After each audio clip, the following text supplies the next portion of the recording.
유승원 목사의 은혜의 뒷이야기. 예수님 시절 흔히 볼 수 있는 장면이었습니다.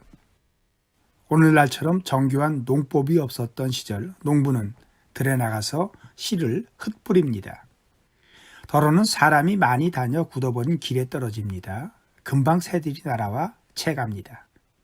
길에 떨어졌다가 새가 먹어버리는 씨를 보는 조급하고 비관적인 마음은 힘들다, 역시 안 된다, 소용없는 일이다 하며 좌절합니다. 그런데 예수님께서 그것이 다가 아니다 라고 말씀하십니다.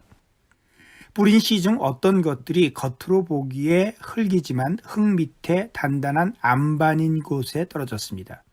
금방 싹이 나옵니다. 보기 좋았는데 조금 있다 보니 뿌리를 내리지 못해 요즘같이 뜨거운 여름의 햇볕을 견디지 못해 타서 죽어버립니다. 어떤 사람들은 말씀을 기쁨으로 받아서 시작이 빠르고 좋습니다. 정말 좋았는데 심지가 굳지 못해서 외부에서 조금만 어려움이 생기면 언제 그랬냐는 듯이 쉽게 포기해 버립니다. 이런 모습을 보니 또 속상합니다. 실망스럽습니다. 잠시 좋다가 말았습니다. 마음이 무겁습니다. 그러나 이것이 다가 아니다 하십니다. 한 가지를 더 보여주십니다. 어떤 씨는 싹이 났을 뿐만 아니라 뿌리도 단단히 내린 것 같습니다. 근데 이번에는 위쪽이 문제입니다. 가시덤불이 그 줄기를 덮어 뻗어서 올라가지를 못합니다. 가시덤불 같은 염려와 욕심의 유별이 강해서 너무 산만하고 하나님 일에 집중하지 못하다가 시들어버리고 맙니다. 이것을 보니 또 실망스럽습니다. 속상합니다. 그런데 이것도 다가 아닙니다. 끝까지 들어야 됩니다. 여기 반전이 있습니다. 절망하고 하나님 나라라는 것이 허망하여 되지 않을 일이라는 생각이 들 때쯤 예수님께서는 우리의 눈을 돌려 제대로 좋은 땅에 떨어졌던 씨가 어떻게 되었는지를 주목하게 하십니다. 이것들이 다가 아니다. 자, 여기를 봐라. 이럴 수가, 놀랍습니다. 너무 잘 자랐습니다. 씨는 한 알갱이였는데 때가 되니까 그것이 30개의 알곡으로 변해 있었습니다. 이런 어떤 것들은 더 잘 자라 하나가 60알이 되었습니다. 100배의 결실을 한 것들도 있습니다. 그러고 보니 안 되는 것이 아니었습니다.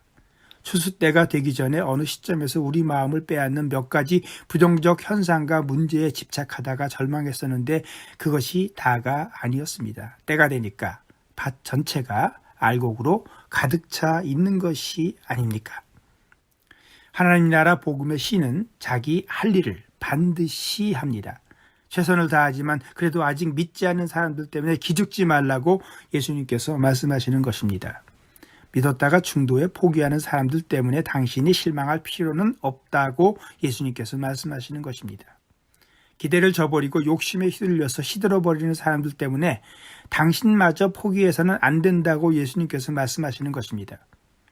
어떤 이들이 믿지 않는다고 해서 하나님의 신실하심이 없어지는 것은 아니라고 말씀하시는 것입니다. 우리는 그저 신실하게 말씀을 뿌리면 됩니다. 꾸준히 복음을 전하면 됩니다. 그러면 밭의 종류는 여러 가지지만 별의별 사람이 다 있지만 가을이 되면 때가 되면 30배, 60배, 100배의 열매는 반드시 맺힙니다. 오늘도 우리는 우리에게 주어진 일을 실망하지 않고 좌절하지 않고 포기하지 않고 그냥 계속합니다. 말씀을 전하고 말씀으로 권면하고 어려운 사람들을 돕고 교회를 세우기 위해 내게 주어진 책임을 다합니다. 그러면 좋은 땅에서 열매가 맺히게 되어 있습니다. 갈라디아서 6장 9절 말씀입니다. 우리가 선을 행하되 낙심하지 말지니 포기하지 아니하면 때가 이름에 거두리라. 주변 환경에 좌우되지 않고 부분적 부실함에 실망하지 않고 그저 호시우보하라고 말씀하시는 것입니다.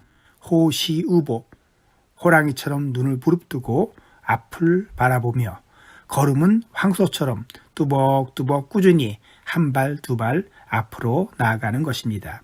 이것이 예수님의 씨 뿌리는 자의 비유입니다. 지금까지 시카고 언약장로교회 유승원 은퇴 목사의 은혜의 뒷이야기였습니다. And all my